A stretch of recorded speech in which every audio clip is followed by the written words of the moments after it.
Now we're getting into reading strategies and some get better grade strategies.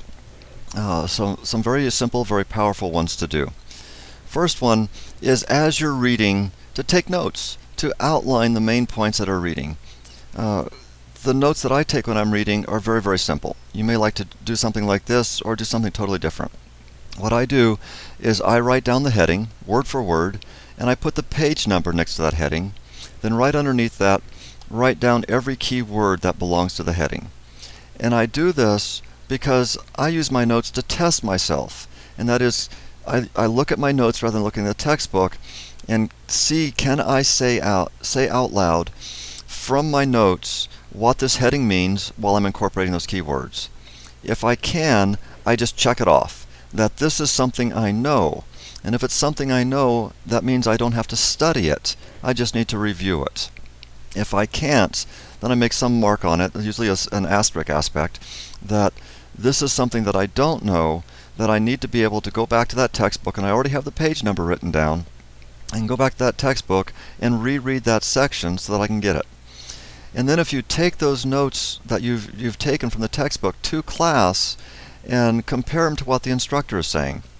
If the instructor actually brings up that same concept that was in the textbook, I usually circle it. To go, this is important. That the textbook considered important and the instructor considered important, there's a real good chance that this is going to be on the exam. If the instructor didn't talk anywhere near this topic, then I just cross it off. Because if the instructor didn't consider it important, then the instructor's probably not going to exam over it. So just cross that thing off. And if I'm trying to get my studying time down as short as possible, I don't want to waste my study time on stuff that I already know, and I don't want to waste my studying time on stuff that the instructor didn't consider important. Outlining this, taking notes on the chapter before class, is one of the most powerful get better grade strategies. And here's some other ones. Ways to get better grades. As you're reading, or you've read the book, you read the chapter once as a student, go back and read it again as if you were the instructor. You're going to become familiar with the type of questions the instructor likes to put on quizzes and exams. Are they true and false people? Are they fill in the blank people? Are they multiple choice sort of questions? Are they essay questions? Read that as if you were the instructor and see if you can pick out what would make good test questions as you're reading along. And use the tools that are available to you, and one of those tools is the summary section. You might have a 30-page chapter and that summary section is only 3 or 4 pages long. Why would you read the whole 30 pages if you can get all of that information and understand that information right from the summary section? Usually the summary section has the key words in there. Can you define all those keywords? And that's not define them in your head. Can you point to a keyword, say that keyword out loud, and then say out loud what that keyword means? And almost every single summary section also gives you sample questions. Sample questions, can you answer those sample questions? The instructor knows those sample questions are there, and a real good chance that those sample questions may actually show up on the exam. Stay focused or read actively. It was one of the active listening strategies was to stay focused on the conversation. Our minds drift all the time, and is to keep bringing your mind back to the text that you're reading. Keep bringing your mind back to the information. And I know sometimes it's very, very difficult because most textbooks are really darn boring, okay? And it's hard to stay focused on that material. Which brings us to the next concept, which is to take frequent breaks. I know when I need to take a break. I know when I need to take a break is when my eyes have gone over all the words. And I know I've known my eyes have gone all over those entire words, but nothing's made it into my brain. And I have to go back and reread that section. To me, that's a sign that I need to take a frequent break. And for me, a frequent break is every 20 to 30 minutes. I know I can only study, and I've been doing this for years, a lot of practice at it. I can only study, really concentration on my text for about 20 to 30 minutes.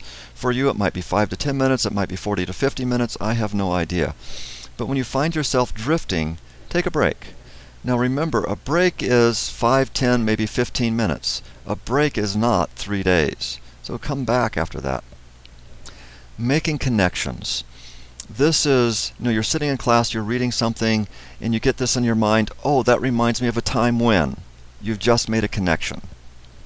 And all of those connections you make, that material you're more likely to remember, that material you're more likely to incorporate into your base knowledge.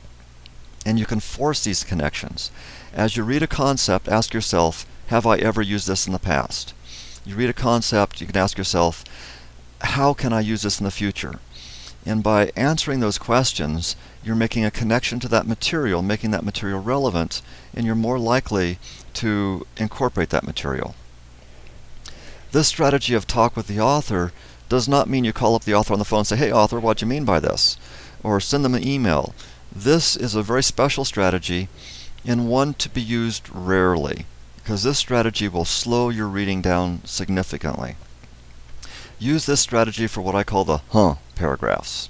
You're reading along, and you're understanding, and you come across this paragraph that you just go, I don't get it. Those are the paragraphs that you use Talk with the Author for. Talk with the author is, you can do this a couple ways. You can ask, just ask yourself, author, what did you mean by this? And go back and reread that paragraph and see if you can answer that question. Or if you were the author, how could you reword this paragraph to make that paragraph more understandable? And then go back and reread that paragraph, trying to reword it in your own words to make that paragraph much more understandable.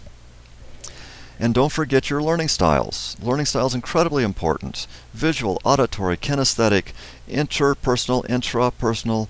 Utilize your learning styles as you're studying. Visual and auditory people typically have easiest time. Kinesthetic people, try reading in a rocking chair. Get up and pace around as you're reading. Always have something to fidget with. But use your learning styles. Some very biggest barrier. The big barrier to effective reading is somebody's attitude. If you don't like reading now, you probably don't read very much.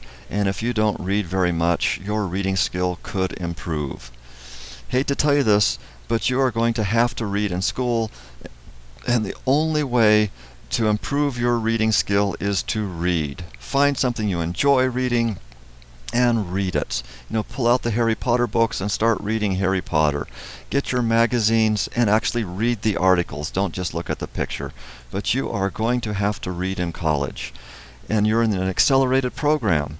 Remember, you're going to have to read in 4 weeks what students at other schools get 12 or 16 weeks to read. Get it done, get it over with, and read. Next little section's on vocabulary.